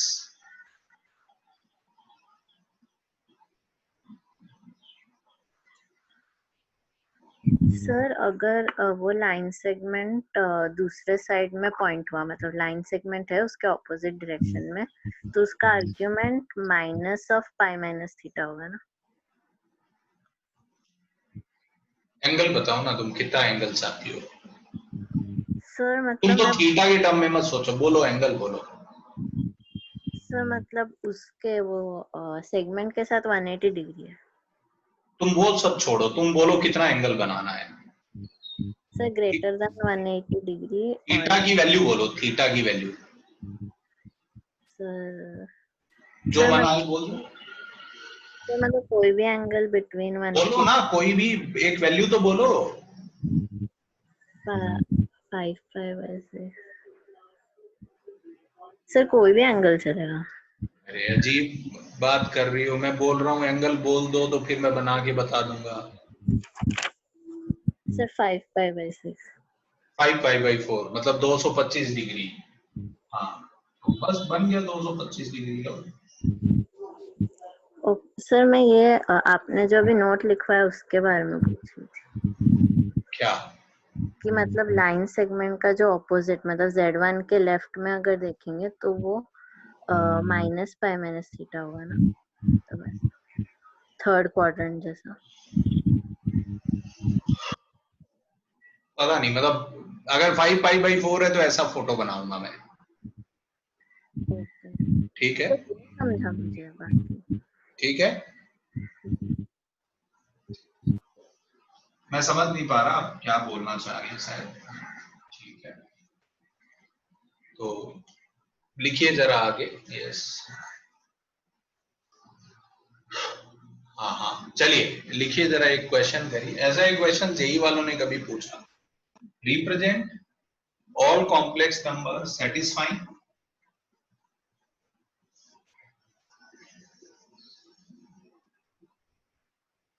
And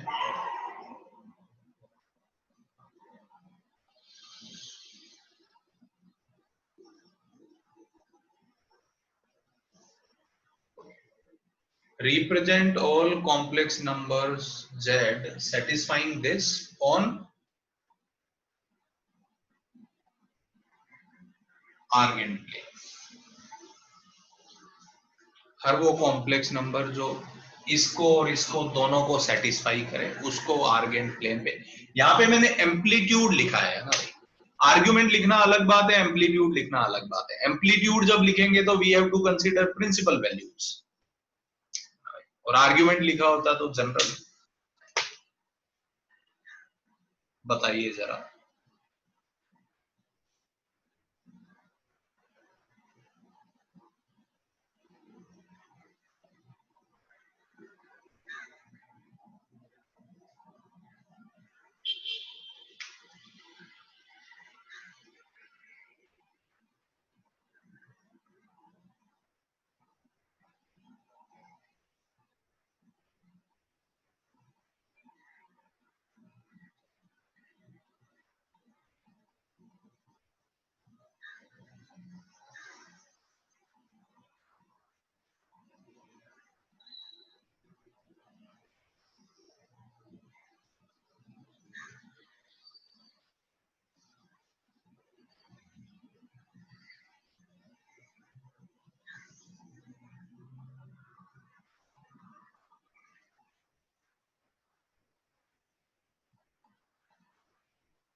जिसमें तो आपको बस फोटो ही बनाना है ना भाई, कुछ बताना नहीं है मुझे।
ओके, सो देखिए जरा, ये अगर अपन बनाने की कोशिश करें है ना भाई, तो ये तो एक सर्कल बनेगा है ना भाई, जिसका सेंटर क्या होगा 1 और रेडियस 2 यूनिट।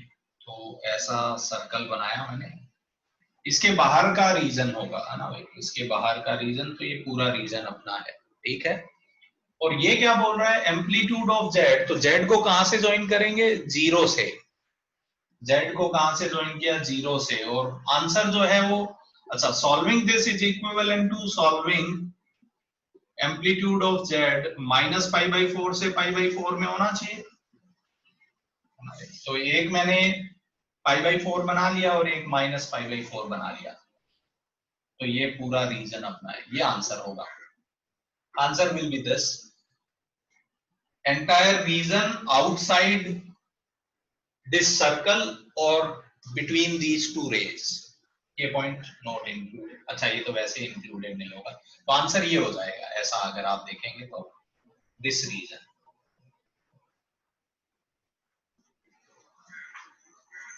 सही लगा सबको, है ना भाई? यही आएगा। यस यस यस यस, ना भाई लिखे कुछ नहीं है ना, फोटो वोटो देते हैं वो भी, है ना भाई, कि कौन सा रीजन होगा, ऐसा उन्होंने किया है। आई थिंक 2005 या 2006 में ऐसा एक क्वेश्चन आया था, तो उन्होंने 4 ऑप्शन में फोटो बना दिए थे कि कौन सा ऑप्शन सही है। ठीक है ना भाई? Yes yes.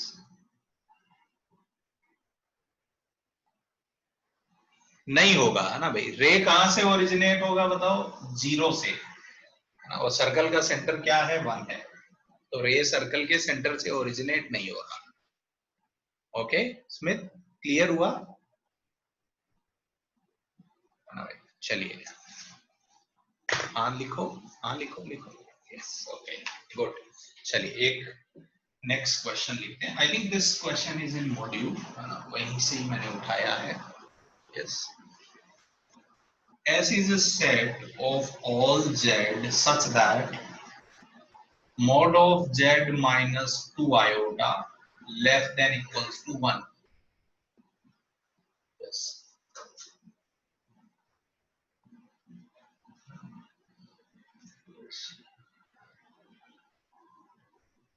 S is a set. Yes, yes, yes.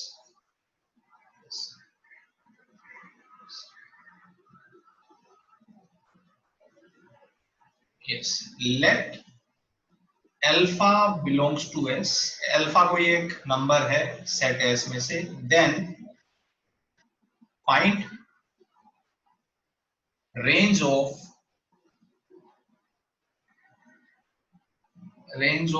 amplitude alpha. ये करिए जरा। So first try to figure it out कि क्या पूछना चाह रहे हैं।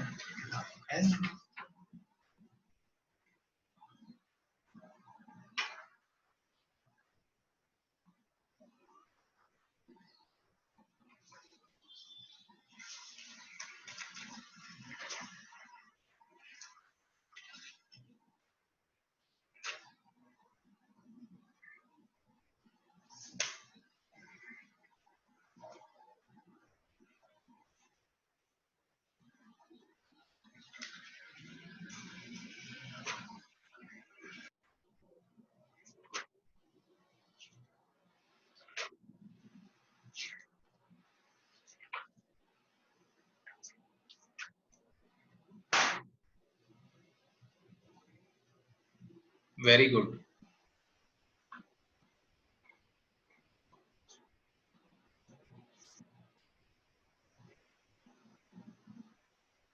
Yes Pranav, very nice. So first we have to think इसका क्या सिग्निफिकेंस है, and then we have to make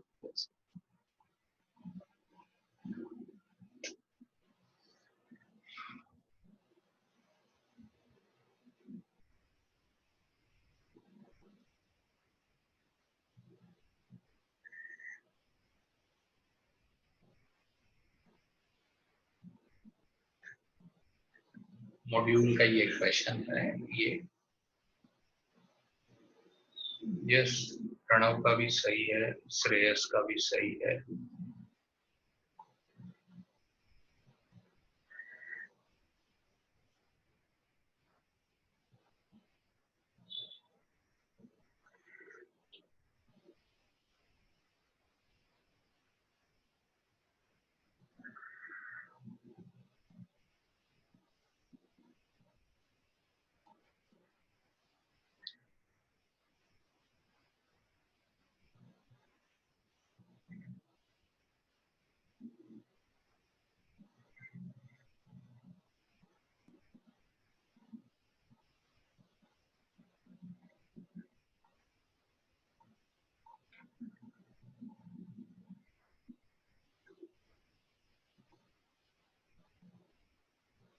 okay, सो इस क्वेश्चन को कैसे देखा जाए, मैं मार्कर ले गया।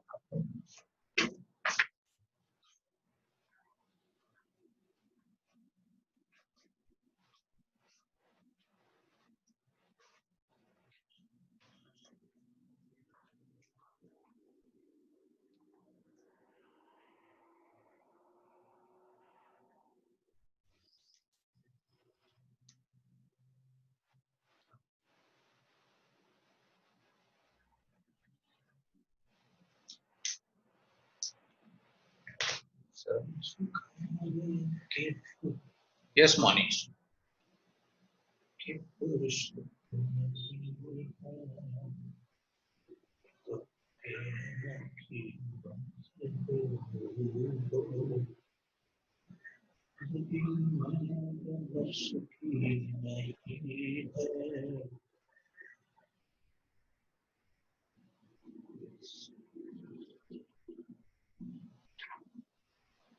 ओके, सो देखिए भाई, ना ना जनता, यस, सो पहली बात तो इस सेट को समझते हैं। हाँ, तो ये क्या बोल रहा है, सेट ऑफ ऑल, ये तो नया मार्कर है।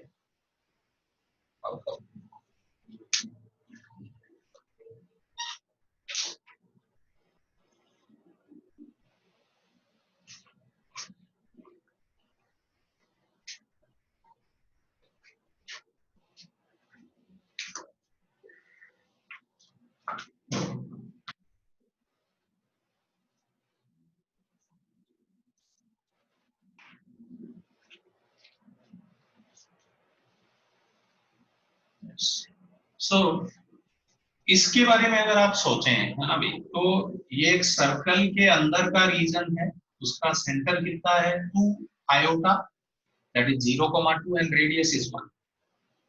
तो ये बना लिया। So Z can be, so set S is what, यहाँ पे कोई भी नंबर हो सकता है, ये पूरा जो डिस्क है ना, ये सेट एस है।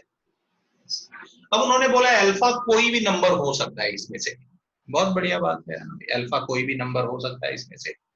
सो नाउ अपने से पूछा argument of alpha. Argument of alpha का मतलब क्या है, अल्फा को 0 से ज्वाइन करो, अल्फा को 0 से ज्वाइन करो। आर्ग्यूमेंट ऑफ अल्फा का मतलब यस।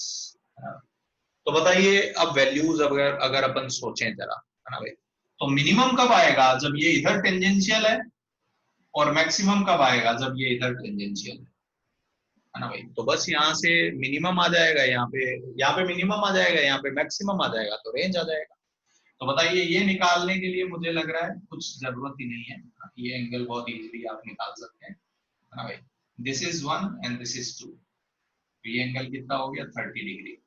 तो बस ये 60 डिग्री हो गया, और ये कितना, ये भी फर्दर 30 डिग्री।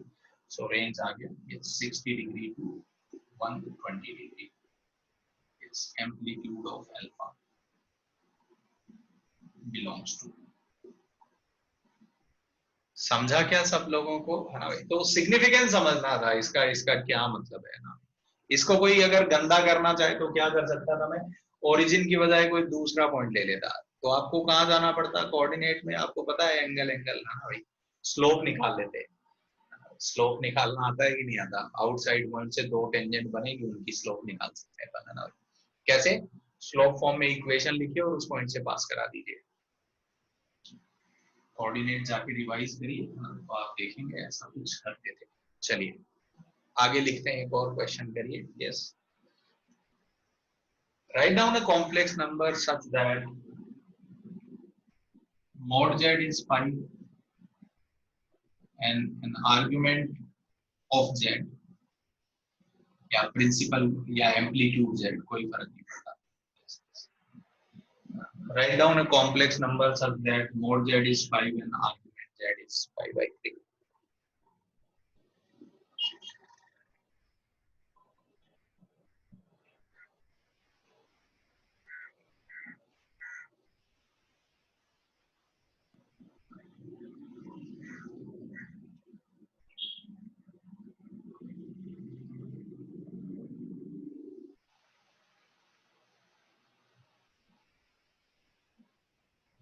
बहुत इजीली आप निकाल सकते हैं, है ना। सो जेड निकालना है ना, find out complex number such that, उसको a plus iota B form में लिखना है। Find Z such that mod Z 5 है और आर्गुमेंट जेड कितना है 5/3। Find Z.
ओके सो बहुत सिंपल है, कैसे आप सोचेंगे ना। सो मोड जेड 5 है, इसका मतलब इस सर्कल पे होगा और आर्गुमेंट 5/3 है, तो आप देखिए जरा, यस ये पॉइंट होगा, है ना भाई। तो ये एंगल कितना हो गया 5/3, इसका मतलब 60 डिग्री। तो ये 5 है और ये एंगल 60 डिग्री है, तो इस पॉइंट के कोऑर्डिनेट कितने हो जाएंगे 5 cos 60, 5 sin 60। बस रख दीजिए वैल्यू, तो कितना आ जाएगा, यस 5/2 प्लस आयोटा 5√3/2। ये वो कॉम्प्लेक्स नंबर है। सही है क्या? हाँ भाई।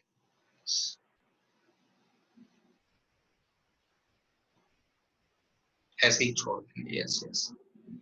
सो ओके नाउ, तो यहीं पे ये एक नेक्स्ट फॉर्म जो आ रहा है ना, उसके बारे में अपन बात कर लेते हैं। लिखिए जरा ट्रिग्नोमेट्रिक फॉर्म, कॉम्प्लेक्स नंबर का नेक्स्ट फॉर्म लिख लेते हैं। लिखिए जरा ट्रिग्नोमेट्रिक फॉर्म।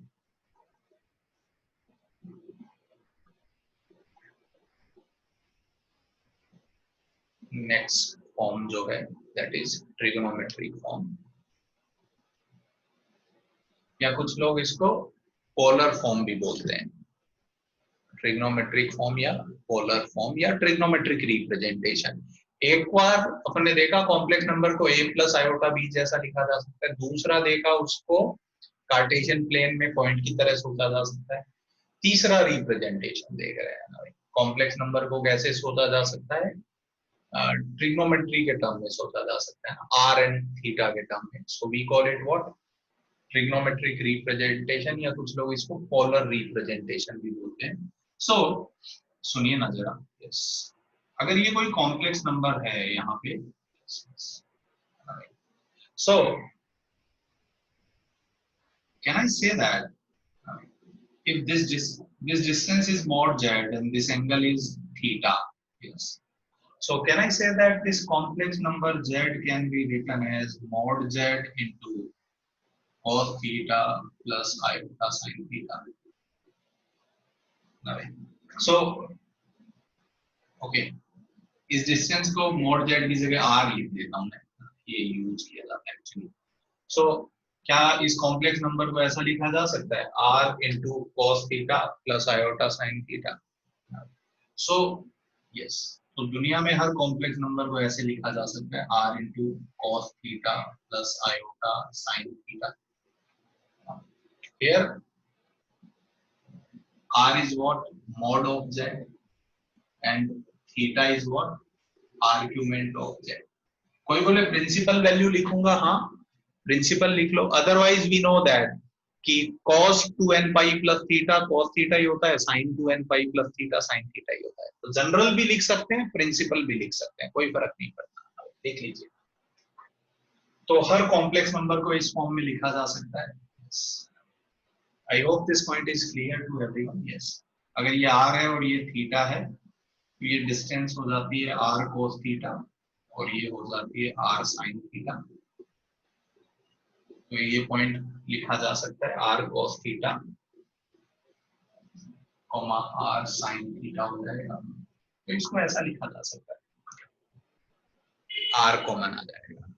तो ये फॉर्म जो है, तो हर कॉम्प्लेक्स नंबर को इस फॉर्म में लिखा जा सकता है, and this form is known as what, trigonometric form या polar form, r and theta के टर्म। तो पिछले क्वेश्चन में आप देखें तो लिटरली यही किया था मैंने, r और थीटा दे दे तो कॉम्प्लेक्स नंबर निकाला जा सकता है। हाँ, निकाला जा सकता है। हर r और थीटा के कॉरेस्पॉन्डिंग कॉम्प्लेक्स नंबर यूनिक होता है। केवल r बता दो यूनिक होता है, नहीं होता। केवल थीटा बता दो यूनिक होता है, नहीं होता, है ना। केवल थीटा बता दो तो इनफाइनाइट नंबर होंगे, एक रे बनेगी। केवल r बता दो तो इनफाइनाइट नंबर होंगे, एक सर्कल बनेगा। बट r और थीटा दोनों बता दो तो यूनिक नंबर आएगा। सो कोई भी कॉम्प्लेक्स नंबर है उसको इस फॉर्म में जरूर कन्वर्ट किया जा सकता है। तो एक आध क्वेश्चन में देता हूँ। अच्छा, इसको कुछ लोग ऐसे भी लिखते हैं, है ना, काफी पॉपुलराइज किया है। cos theta plus iota sine theta को लोग ऐसे लिख देते हैं, सिर्फ theta. cos theta plus iota sine theta को ऐसे भी लिखते हैं, बिल्कुल काफी पॉपुलर फॉर्म है। तो आपको ऐसा दिखे तो आपको यही मानना है ना, cis theta is nothing but what, cos theta plus iota sine theta. तो z को ऐसे भी लिख सकता हूँ, r cis theta, cos theta plus iota sine theta को ऐसा लिख सकते हैं ना। ये नोटेशन भी पॉपुलर है। क्लियर हुआ? तो मैं आपको एक आध कॉम्प्लेक्स नंबर देता हूँ, आप उसको किस फॉर्म में लिखेंगे, ट्रिग्नोमेट्रिक फॉर्म में लिखेंगे। लिखिए जरा।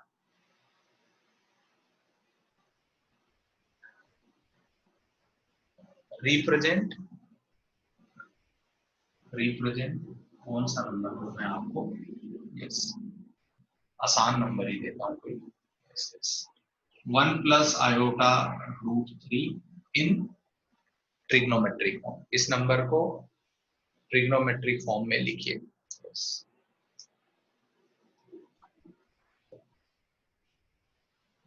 तो मॉड z निकालना होता है और आर्ग्यूमेंट z निकालना होता है। ये तो मैं पहले ही बता चुका हूं।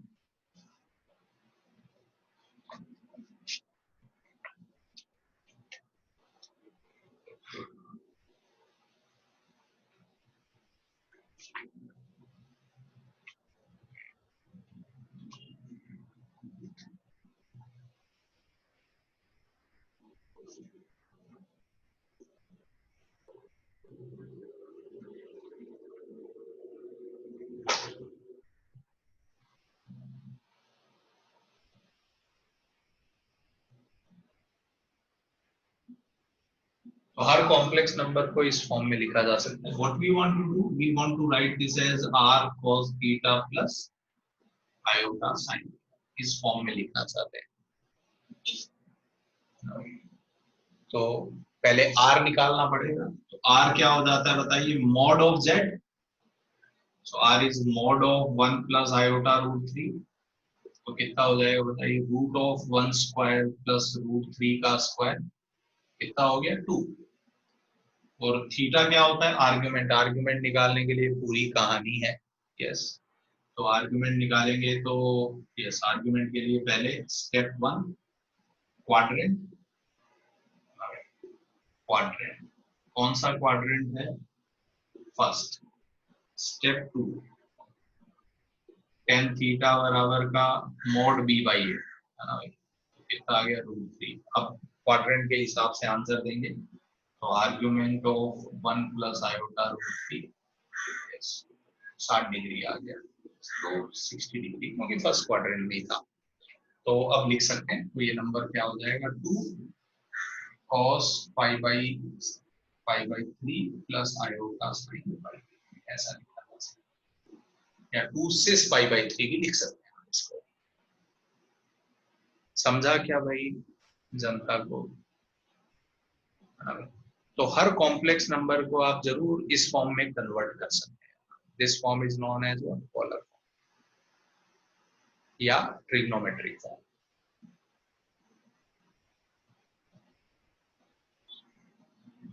वो यहाँ, हाँ हाँ, वो वही है बिल्कुल।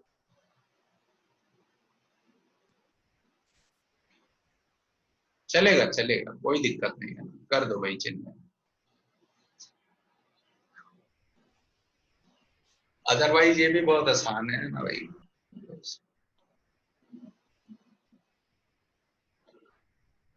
Physics class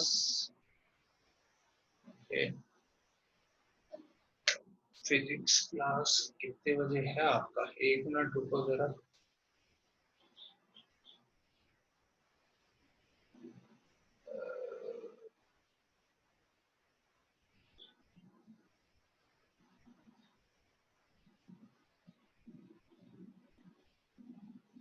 Yes, yes, your physics lecture is from 5 to 8. Yes, yes, your physics lecture is from 5 to 8 है ना भाई। सपोर्ट वाले बच्चों का फिजिक्स का लेक्चर 5 to 8 है, ठीक है। ओके,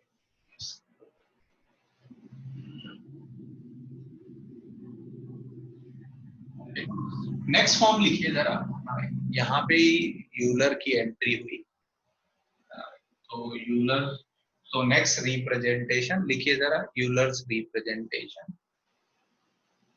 उसको कुछ लोग ऑयलर भी बोलते हैं, जो भी पढ़ना हो आपको ना, कोई फर्क नहीं पड़ता। यूलर्स रिप्रेजेंटेशन या यूलर्स फॉर्मूला। तो यूलर बोला कि भाई cos theta plus iota sine theta is nothing but E power iota theta.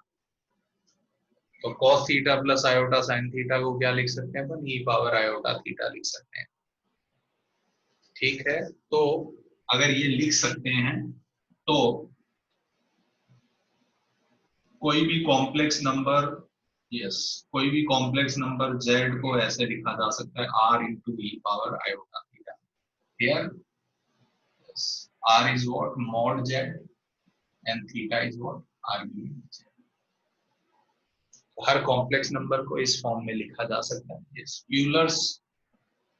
Euler's form या यूलर्स फॉर्मूला व्हाटएवर। तीसरा रिप्रेजेंटेशन है, कोई भी कॉम्प्लेक्स नंबर को इस फॉर्म में भी लिखा जा सकता है। cos theta plus iota sine theta किसके बराबर होता है? ई पावर आयोटा थीटा के। अरे यार तुम लोग बहुत परेशान करते हो बात करने में, यस है ना। ओके, तो लोग चिल्लाने लग जाते हैं कैसे ये। ई पावर आयोटा थीटा का एक्सपेंशन लिखते हैं, बताइए ई पावर एक्स का एक्सपेंशन क्या होता था? 1 plus x square by factorial 2 plus x cube by factorial 3 and so on 2। यही होता था क्या जनता? अब इसको देखिए जरा, ये हो जाएगा 1 प्लस आयोटा थीटा माइनस का थीटा स्क्वायर बाई फैक्टोरियल 2, ये हो जाएगा माइनस का iota theta cube by 3। Real part अलग करिए और इमेजिनरी पार्ट अलग कर दीजिए। क्या ये cos थीटा का एक्सपेंशन होता है और क्या ये sin थीटा का एक्सपेंशन है ना भाई? सो यहाँ पे yes, so this is cos theta plus iota sin theta e power iota theta कैसे इसके बराबर है उसके लिए लिख लीजिए। क्या यहाँ पे लिखा हुआ दिख रहा है तुमको प्रिंसिपल वैल्यू?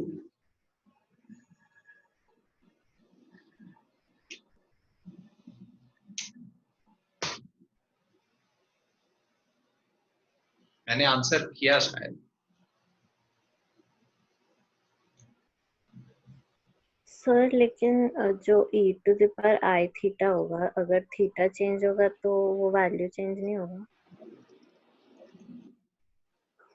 अगर cos 2 पाई प्लस थीटा ले लूंगा तो cos 2 pi plus theta cos theta ही होता है। हाँ क्या चेंज होगा? ओके, अच्छा हाँ वो ऊपर वाला फॉर्म है, ठीक है सर समझ।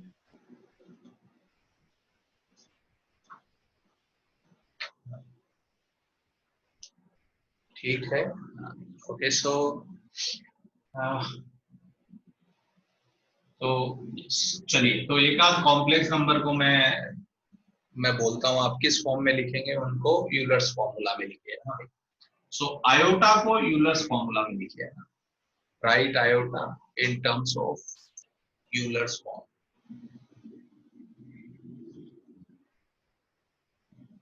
आयोटा को यूलर्स फॉर्म में लिखिए।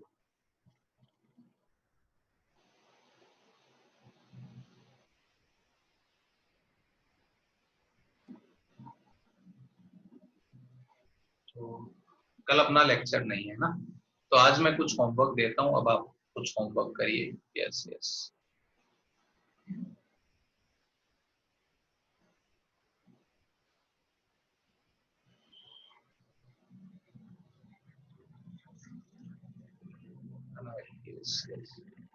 सो यहाँ पे आप देख सकते हैं।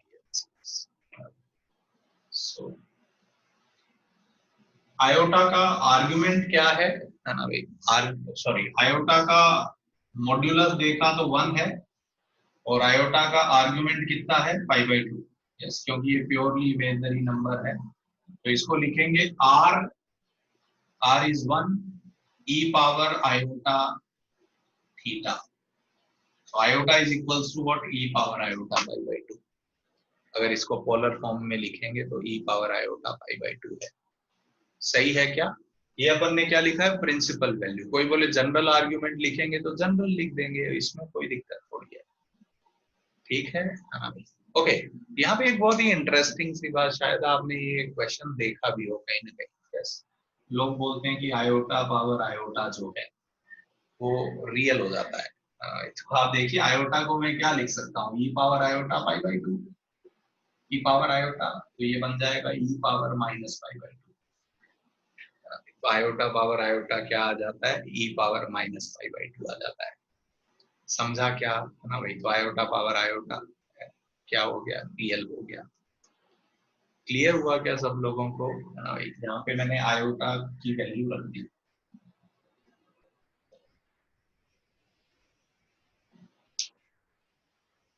सही है ना? बहुत ही फेमस सवाल है ना लोगों। एक और बहुत ही फेमस इक्वेशन है ना, लोग इसके बारे में इतनी बातें करते हैं। ये देखिएगा, ई पावर आयोटा पाई यस +1 बराबर 0। लोग बोलते हैं ये इतनी फेमस, क्या बोलेंगे, इक्वेशन ही है। सो इस इक्वेशन में 5 जो मैथ्स के सबसे इंपॉर्टेंट नंबर हैं वो एक साथ आ रहे हैं, और उनके अलावा कुछ नहीं है। ई आयोटा π/1 0 जो अलग अलग टाइम पे खोजे गए, मैथ्स में 5 सबसे इंपॉर्टेंट नंबर है ये। And we can easily show that कि ई पावर आयोटा पाई -1 होता है। कैसे? तो ई पावर आयोटा पाई क्या हो जाएगा बताइए, cos pi plus iota sine pi, और cos पाई -1 होता है, sin पाई 0 होता है। सो दिस इज -1 को इधर शिफ्ट मार दो। सही है ना भाई? सो ई पावर आयोटा पाई कितना हो जाता है, -1। Yes yes yes okay. So ये तो कुछ ऐसी बात थी जो मैंने आपको बताई। बिल्कुल। अब क्वेश्चंस करने की बातें करते हैं अपन। चलिए जरा ये क्वेश्चन करिए जरा। शो दैट पहला सवाल 1 प्लस, ओके नहीं ये आपके लिए कि अच्छा नहीं होगा, पहले मैं कुछ अच्छा बताता हूँ। Yes, show that cis alpha into cis beta is cis alpha plus beta। दिखाइए जरा, ये दिखाइए कि cis alpha into cis beta। ये बहुत यूजफुल रिजल्ट है, मतलब बहुत ज्यादा useful.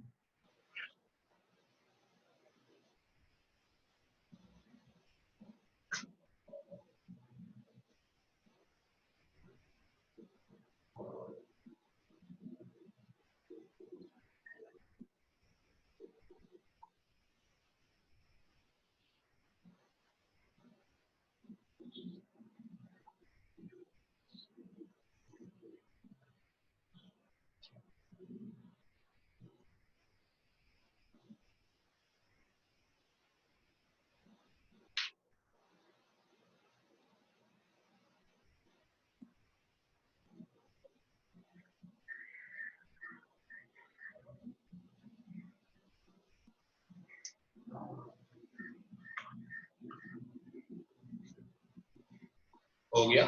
Yes, very good.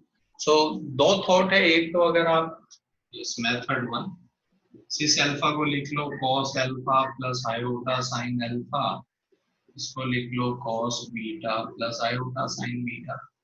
Yes, so ये बन जाएगा cos alpha cos beta plus का iota cos alpha sin beta plus iota sin alpha cos beta, iota square -1 sin alpha sin beta.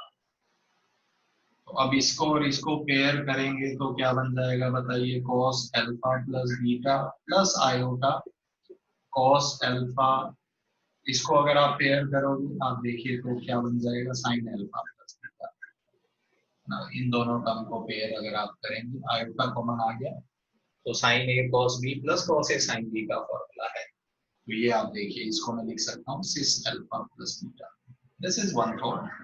एक दूसरा थॉट यूलर से अगर आप जाएंगे तो ज्यादा आसान है।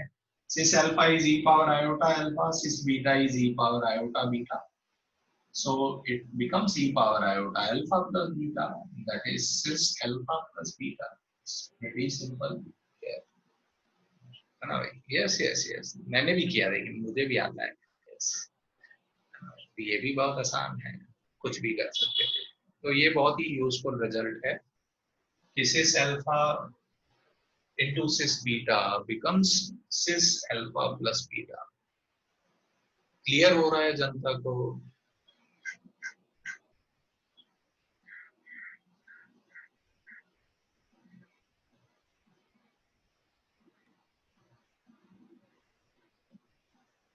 ओके, बहुत ही यूजफुल रिजल्ट है। ठीक है, चलिए जरा तो अब कुछ बातें मैं करना चाहता हूँ। बिल्कुल ये पॉइंट्स आप नोट डाउन करेंगे। बस खत्म कर रहे हैं आज का लेक्चर, एक दो बात करके फिर नेक्स्ट क्लास में आगे बिल्ड करेंगे यहाँ से। पहला पॉइंट क्या मैं लिख सकता हूँ? सिस अल्फा 1 इंटू सिस अल्फा 2, इसी का ही जनरलाइज रिजल्ट है। Cis alpha n will be cis alpha 1 plus alpha 2 and so on to till alpha n। 2 number के लिए 2 था तो 3 के लिए होगा, तो 4 के लिए होगा, तो n के लिए होगा। Second result 1 upon cis alpha, अगर आप देखेंगे तो it becomes cis minus alpha. तीसरा पॉइंट आप देखेंगे cos alpha minus iota sin alpha is actually cis minus alpha.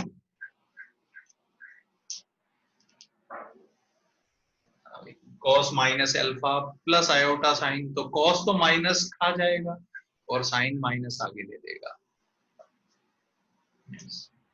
और last point cis alpha upon cis beta is cis alpha minus beta।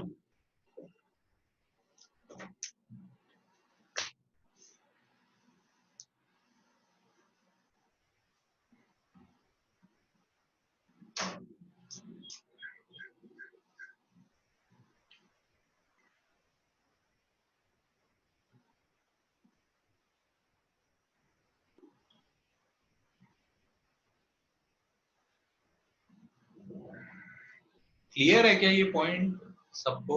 है ना भाई? वो जो अपन ने रिजल्ट लिखा, it is due to that result. Yes yes, अभी आगे बहुत इंटरेस्टिंग होने जा रही है चीजें, है ना? बहुत ही ज्यादा मजा आएगा। यस यस, है ना भाई? कॉम्प्लेक्स से अपन ट्रिगो में चले जाएंगे, वेक्टर में चले जाएंगे। अब बहुत ही इंटरेस्टिंग होने जा रही है चीजें, बहुत मिक्सअप हो जाएंगी। सो मैं कुछ होमवर्क देता हूँ, है ना? आप लोगों को मॉड्यूल तो मिल ही है। यस, तो मैं होमवर्क देता हूँ, वो करिए, थोड़ा करना स्टार्ट करिए, चेक कर। ठीक है, चलिए धन्यवाद। और क्या, आज का लेक्चर खत्म करते हैं। चलिए, धन्यवाद। Yes yes yes yes, vector के टर्म में भी सोच सकते हैं। और क्या, थोड़ा हल्का आइडिया ले सकते हैं ना वेक्टर का। क्योंकि कॉम्प्लेक्स नंबर में अगर तुम सोचो तो मॉड है, इसका मतलब मैग्नीट्यूड है, और आर्ग्यूमेंट क्या है? उसकी डायरेक्शन है। तो हर क्वांटिटी जिसमें मैग्नीट्यूड होता है और डायरेक्शन होता है उसको तो वेक्टर सोचा जा सकता है, तो ऑब्वियसली कॉम्प्लेक्स नंबर को वेक्टर की तरह सोचा जा सकता है, बिल्कुल सोचा जा सकता है। तो बिल्कुल हो गया क्या मोनिश?